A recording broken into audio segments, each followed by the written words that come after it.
আচ্ছা, ঠাকুর চলে যাওয়ার দিন তো আপনি ছিলেন, সেই দিনের ঘটনা? আমি তো সেই দৃশ্য বলুন, শ্রীনগর সাংঘাতিক সাংঘাতিক। আমি তো ঠাকুর বাংলাতে থাকতাম।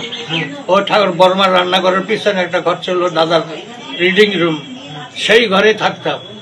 ইমার্জেন্সি ওষুধপত্র ঠাকুর সব আমার কাছে থাকতো। কিন্তু ঠাকুর রোজ ওই ডিগরা পাহাড়ের ওখানে বেড়াতে যেতেন, তো সবাই যেত, আমরাও যেতাম। তারপরে সেদিন সারাদিন সুস্থ, কোনো রকম অসুখ টসুখ কিছুই ছিল না ঠাকুরের। তারপরে রাত্রে সন্ধ্যাবেলা থেকে তামাক খেয়েই যাচ্ছেন। তো সরোজিনীর মা বলছেন যে ঠাকুর সকালে তো আবার বেড়াতে যাবেন, এখন শুয়ে পড়ে, অনেক রাত হয়ে গেছে, বলে আয় বসে গল্প করি, এমন দিন আর পাবি না। কিসে ইঙ্গিত দিচ্ছেন কেউ জানে না। বারবার বলছেন, আমরা বসে আছি পাশে, ঠাকুর বারবার বলছেন এই আমার 80 বছর হয়তো আর কত বাকি আছে। আমি দেবীদাকে জিজ্ঞেস করলাম, ঠাকুর রোজ এই কথা কেন বলছেন, আমার 80 বছর হয়তো আর কত বাকি আছে? তো দেবীদা বলছেন, দেবী মুখার্জি, দেবীদা বলছেন যে 80 বছর পরে হয়তো পৃথিবীর একটা চেঞ্জ হয়ে যাবে, কিন্তু এই যে চেঞ্জ, এই কেউ ভাবতে পারেনি। সেটা সেই স্মৃতি মনে করা মুশকিল। এবং ঠাকুর তখন সুস্থ। ডাক্তার পেয়ারিনা ঠাকুরকে সুস্থ দেখে, ঠাকুর আমি তো কলকাতা যাব না, হাত করে দিলে যাও। ঠাকুর ছোটটা ঠাকুর কাছে পারমিশন, বাবা আমি একটু কলকাতায় যাবো। বলে এখন না গেলে হয় না বাবা, ওখানে 4টে মিটিং আছে, তো আমাকে আমি যে কথা দিয়েছি ওর কথা দিলে যেতে হয়। ছোটদাও চলে গেলেন। আর ঠাকুর ঘরে যেসব ইমার্জেন্সি ওষুধপত্র থাকে সমস্ত প্যাকেটগুলি ঠিক আছে, কিন্তু কোনটার মধ্যে ওষুধ নেই, সব ব্যাখ্যা।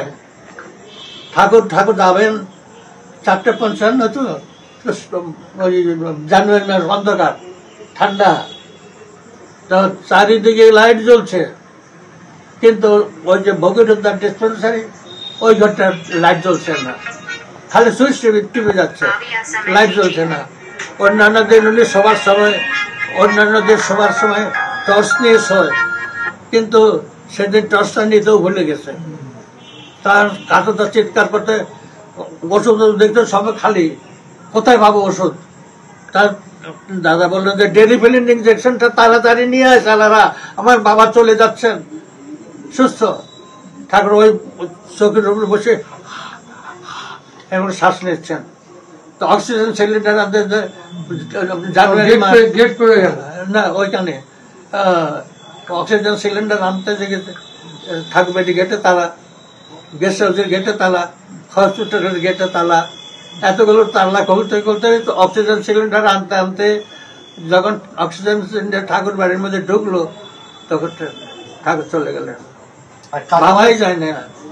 আগের দিন রাত্রেও বুঝতে পারেনি অসুস্থ, সুস্থ মানুষ বসে বসে গল্প করছে, তামাক খাচ্ছেন আর গল্প করছেন। তো সরোজিনী রাত হয়ে গেছে, আপনি এখন শুয়ে বসে, সকালে তো আবার বেড়াতে যাবেন, ওটাই আয় বলছে গল্প করে, আমার দিন আর পাবি না।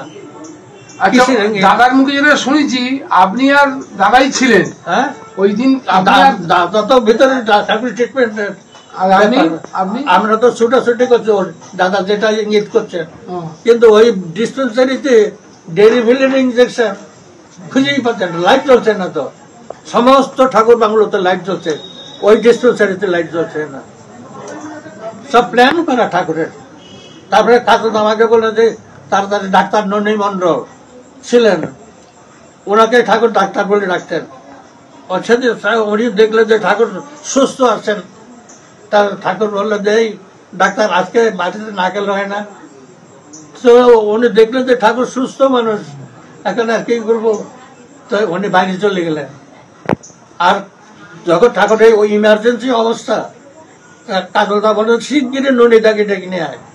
আমি গাড়ি ড্রাইভ করে রেলওয়ে গেটে গেলাম, গেট বন্ধ, সব মিরাকেল, গেট বন্ধ। গেট খুলতে খুলতে খুলতে খুলতে এখানে নন্দী মন্ডল আসা, ঠাকুরকে দেখতে পাইনি, বডিটা দেখেছে। তার বড়দাও তো ছিলেন না, হ্যাঁ বর্দাও তো পরে এলেন না? বর্দা পরে এসেছেন, মানে বর্দা ঠাকুর চলে যাবার পরে এসছেন। না, কেউ ভাবতেই পারেনি তো। ঠাকুর তো অসুস্থ নয়, রোজ ঠাকুর রোজ আমাকে বলতেন যে এই আমি আর আমার মা যে ঘরে ছিলাম সেই ঘরটা তুই দেখেছিস, আমি কি করবো? আবার তার সেই সব সাধন ভজন নেই, বারবার বলছেন যখন এরকম কথা আমি চুপ করে থাকি। অজিত গাঙ্গুলি ছিল, ওর বলছে দেখেছি দেখেছি, আমি কি করে বলবো? ঠাকুর আর ঠাকুরের মা যে ঘরে ছিল সেই ঘরের কথা আমি জানবো কি করে? আমি চুপ করে থাকতাম। এই অবস্থা। ঠাকুর কাছে গেলে কি খবর রে? আগে ভালো। রোজ এরকম অদ্ভুত অদ্ভুত কাণ্ডা।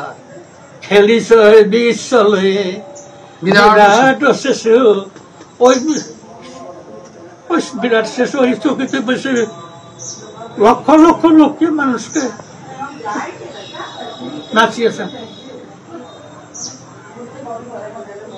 শেষ স্মৃতি কল্পনা করে মুহূর্তের মধ্যে সমস্ত গ্রামকে গ্রাম বাজার টাজার সব বন্ধ হয়ে গেল, সব ছুটে আসছে ঠাকুরের কাছে, ঠাকুরকে দেখার জন্য। সেই শেষ স্মৃতি চিন্তা করতে গেলে মুশকিল।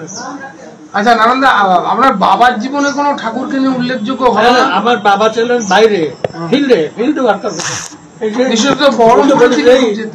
বাবা বোধহয় আসানসোলে আছে, ওকে পাঠিয়ে দিলাম, ও তাড়াতাড়ি চলে গেল।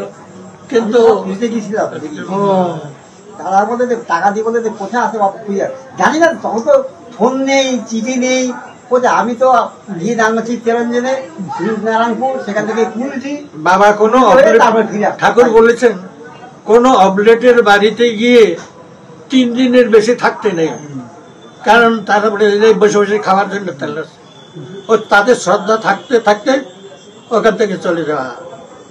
বাবা তাই কোনো অবলেটের বাড়ি 2 দিন থেকে 3 দিনের বেশি থাকেন না। হয়তো কোনো জায়গায় কোনো সৎসঙ্গেই নেই, সেখানে আপনি ফিল্ডে ওয়ার্ক করেন, কি করে যাবেন, কি কাজ করবেন? অটোমেটিক্যালি আপনি যদি ঠাকুরের কত প্রাণ হন, অটোমেটিক্যালি লোক চলে আসে।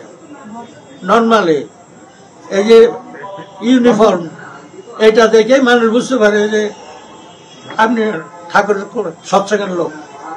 এরকম এই ইউনিফর্মটা ঠাকুর সৃষ্টি করেছে।